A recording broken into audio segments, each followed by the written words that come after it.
আমি হুমায়ুনদার প্রতি কৃতজ্ঞ যে তিনি নন্দীগ্রামের মতন একটা হাই ভোল্টেজ সিট, যেখানে গত 2021 সালের নির্বাচনে মুখ্যমন্ত্রী মমতা ব্যানার্জি বিজেপির কাছে পরাজিত হয়েছিলেন, তিনি পরাজিত হওয়ার পর এবার আর ভয়ে সেখানে প্রার্থী হননি। তাই তিনি করলেন কি, বিজেপির একজন প্রধান প্রবীর কর, তাকে তিনি 2 ঘন্টার মধ্যে কন্ট্যাক্ট করে নন্দীগ্রামে প্রার্থী করলেন তৃণমূলের। সেখানে কম বেশি 40% মুসলমান বাস করে।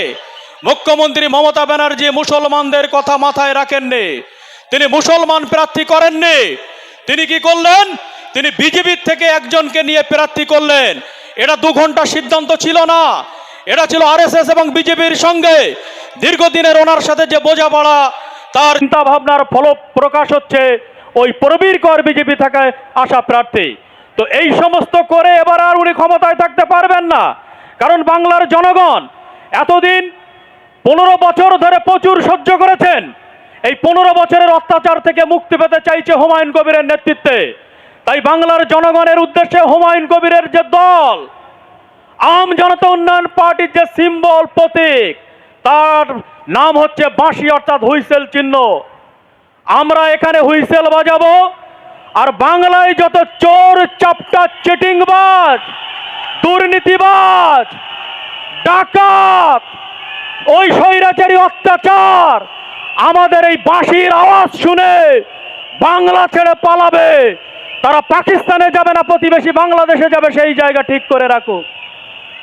তাই বাঁশি বাজবে বাংলায়, আর তৃণমূল পালাবে পাকিস্তানে, বাংলাদেশে। এবারে মুখ্যমন্ত্রী মমতা ব্যানার্জির সরকারকে কেউ বাঁচাতে পারবে না।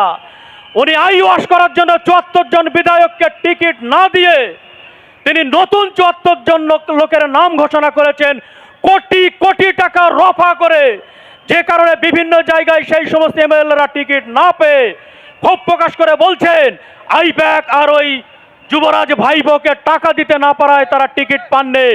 আপনারা কান খুলে শুনে রাখুন বাংলার জনগণ, ওই 74টা সিট তো হারবেই, আর গতবারে 77খানা সিট হেরেছিল। অলরেডি 152খানা সিট তৃণমূল কংগ্রেস হারতে চলেছে। এই 2026 সালের নির্বাচনে আমরা হব নির্ণায়ক শক্তি, শুধু নয়, আমরা এবং আমাদের দল থেকেই মুখ্যমন্ত্রী তৈরি হবে। অটোমেটিক সেন্ট্রাল রিপোর্ট বলছে, আমি সেই সংস্থার নাম বলছি না, সেন্ট্রাল রিপোর্ট বলছে হুমায়ুন কবিরের দল আম জনতা উন্নয়ন পার্টি 120খানার অধিক সিট নিয়ে বাংলার নির্বাচনে জয়লাভ করতে চলেছে। সুতরাং এই 30 অঙ্কুর নির্বাচনে যে রেজাল্ট হবে, সেই নির্বাচনের মুখ্যমন্ত্রী প্রজেক্ট হবে হুমায়ুন কবির।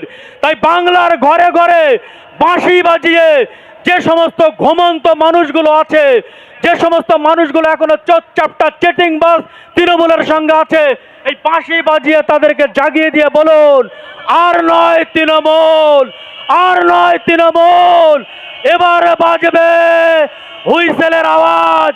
চোরচাপটা চিটিংবাজ দুর্নীতিবাজরা বাংলা ছাড়া হবে। এই কটা কথা বলে আমি আমার সংক্ষিপ্ত বক্তব্য শেষ করছি। আপনারা দোয়া এবং আশীর্বাদ রাখবেন, আমরা বাংলায় যেন 120খানা সিট পাই। পাশাপাশি শুভেন্দু অধিকারীর মতন নেতা, যিনি হিন্দু হিন্দু করেন, মুসলমানদের কথা বলেন না, আর এই প্রবীর কর যিনি আরএসএস এর নেতা, তাকে হারানোর জন্য দাদা পাঠাচ্ছে। আপনাদের আশীর্বাদ চাই, আমি যেন তাদের পরাজয় করে বিধানসভায় প্রবেশ করতে পারি, এই আশীর্বাদটুকু করবেন। ধন্যবাদ বাংলার জনগণকে, ধন্যবাদ আমার